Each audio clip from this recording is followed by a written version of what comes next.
But do you normally have a method of like when you eat, vitamins you take? Is there certain things that you do to optimize your clarity? Yeah, like if I'm playing an early afternoon game, for instance, like it's starting at 1, I try to eat like one big meal before that, which is generally like a big omelet with some kind of salad and.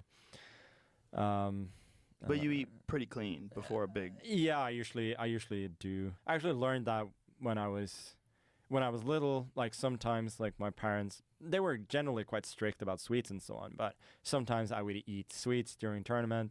Then my blood sugar would drop like crazy, and I would start making mistakes. And so that's something that I learned quite quickly that I shouldn't do. Do you ever mess around with vitamins or nootropics or anything like that? Things, nutrients that help memory?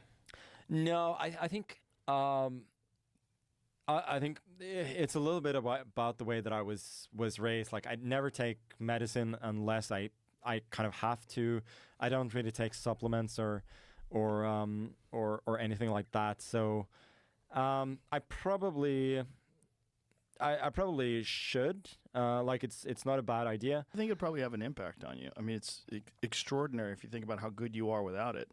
Like any little thing that could give you a very slight edge. And I think that vitamins for sure give you a slight edge, particularly in nootropics. There's a bunch of different vitamins that have been shown through clinical trials to improve cognitive performance. Theanine, there's acetylcholine, a bunch of different things that enhance memory that are essentially just nutrients. What's the new thing that people are doing, like keratin or something like that? Ketamine? No, not ketamine. But, no, it's not ketamine. Creatine? Creatine, yes. Creatine was a bodybuilding supplement that was almost akin to steroids in the 1990s. People would think it was cheating, and then they realized, well, it's just a component of food.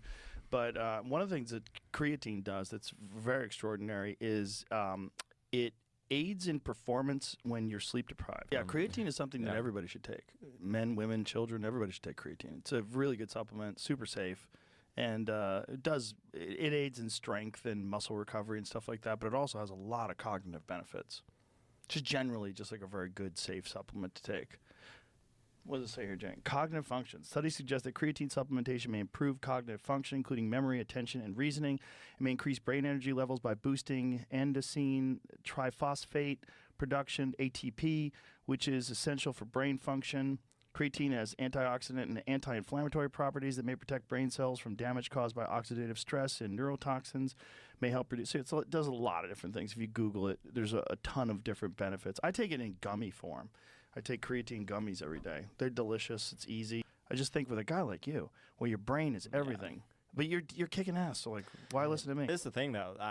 On certain days, I sort of just accept that my brain is not going to work as good, and it's frustrating, especially if you got a big game and that you're starting down 2-0 because your brain is not working the way it's supposed to be. Yeah, I feel that with podcasting all the time, and the real danger is if I do that, if my brain's not on full tilt and I'm talking to a scientist, and I'm like, we have to talk about quantum physics, like this. I have to have good questions. You have to be able to follow what you're saying because it's so esoteric. It's weird that the brain just doesn't always work exactly how you want it to.